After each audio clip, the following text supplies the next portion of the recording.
আমাদের সবথেকে গুরুত্বপূর্ণ একটা শব্দ আছে, সেটা হলো যে জীবন। আমাদের প্রত্যেক প্রত্যেক মানুষেরই একটা সুন্দর জীবন আছে। আবার এই সুন্দর জীবনে মাঝে মধ্যে এমন আঘাত আসে যে আমরা সহ্য করতে পারি না, আমরা সকলে ভেঙে পড়ি। আমার জীবনেও একটা সময় এসেছিল যখন আমি ভেঙে পড়েছিলাম। তখন আমার বাবাকে আমি বলেছিলাম, আচ্ছা বাবা, জীবনের মূল্য কি? তখন আমার বাবা একটু অবাক হয়ে আমাকে বললেন যে, হঠাৎ করে এই প্রশ্ন কেন করলাম? আমি বললাম যে, আপনি আমাকে বলুন, জীবনের মূল্য কি, আমি জানতে চাই। আমার বাবা অনেক পরিশ্রমী। আমি মধ্যবিত্ত পরিবারের ফ্যামিলির ছেলে। তো আমার বাবা এই প্রশ্নের উত্তর ঠিকভাবে দিতে পারবে, কারণ আমার বাবা অনেক পরিশ্রমী। তার জন্য আমি আমার বাবাকে এই প্রশ্নটা করেছিলাম যে, বাবা, জীবনের মূল্য কি? তখন আমার বাবা আমাকে বললেন, আমি তোমাকে একটা জিনিস দেব, তুমি শুধু আমার কথা মতো কাজ করবে। আমি বললাম, ঠিক আছে, আমি এই প্রশ্নের উত্তর যে কোনো উপায় উপায় মানে জানতে চাই। তখন আমার বাবা আমাকে একটা পাথর দিয়েছিল হাতে, বলেছে যে তুমি এই পাথরটা নিয়ে মুদি দোকানে যাবে, গিয়ে বলবে যে এই পাথরের মূল্য কি। আমি আমার বাবার কথা অনুসারে মুদি দোকানে গেলাম। সেখানে গিয়ে মুদি দোকানদারকে সেই পাথরটা হাতে দিলাম। আমি বললাম যে এই পাথরের মূল্য কি। তখন মুদি দোকানদার বললেন যে এই পাথরের বিনিময়ে আপনি কিছু চাল, কিছু ডাল নিতে পারবেন। পাথরটি নিয়ে আমি বাড়িতে চলে আসলাম। এসে বাবাকে জিজ্ঞাসা করলাম, বাবা, আমি তো মুদি দোকানদারকে জিজ্ঞাসা করেছি, তিনি আমাকে বলেছেন যে এই পাথরের বিনিময়ে আমি কিছু চাল আর কিছু ডাল পেতে পারি। তখন আমার বাবা আমাকে বললেন যে তুমি আবার আরেক জায়গায় যাবে। আমি বললাম, কোথায়? তখন আমার বাবা বললেন যে আজকে তুমি জুয়েলারির দোকানে যাবে, অর্থাৎ যেখানে মানুষ সোনার অলংকার তৈরি করে।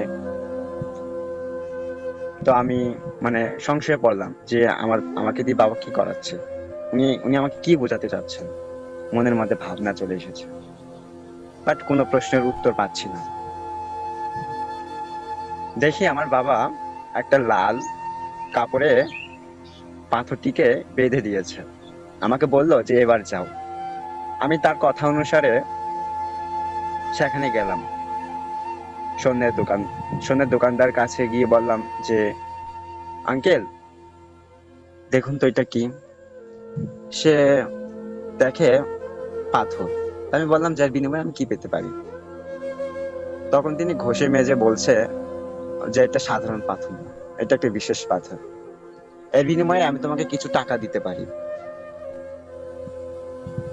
তো আমি সেখান থেকে আবার চলে আসলাম আমার বাড়িতে। এসে বাবাকে বললাম যে উনি আমাকে বলেছেন এই পাথরের বিনিময়ে উনি আমাকে কিছু টাকা দিতে পারবে।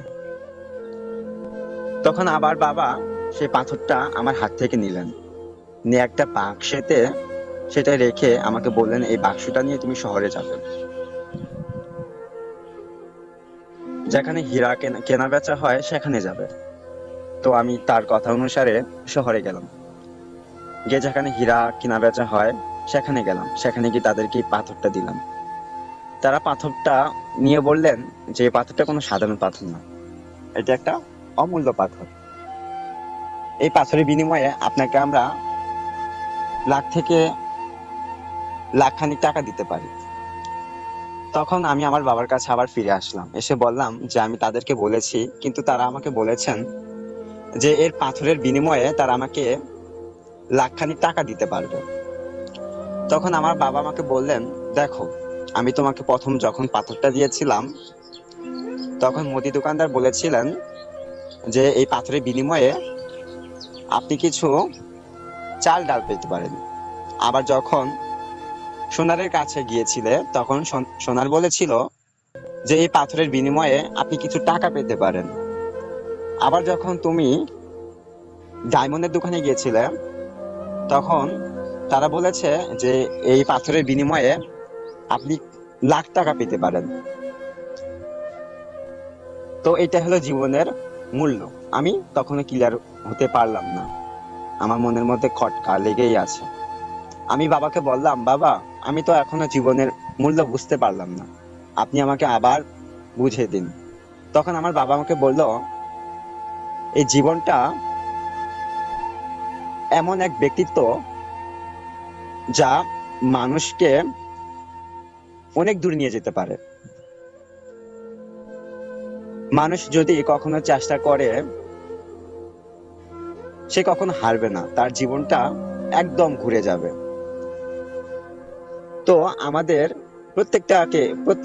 প্রত্যেক জনারই একটা পরিবর্তন করা উচিত। কেমন পরিবর্তন? ঠিক পাথরটার মতো। পাথরটাকে আমার বাবা যেভাবে পরিবর্তন করেছিলেন, সেইভাবে তার কিন্তু দাম বৃদ্ধি হয়েছিল। তো আমাদের জীবনটাও ঠিক সেম টু সেম পাথরের মতো। আমাদের জীবনের মূল্য তখনই হবে যখন আমি নিজেকে প্রতিষ্ঠিত করব সেই পাথরের মতো। এটা হলো জীবনের মূল্য।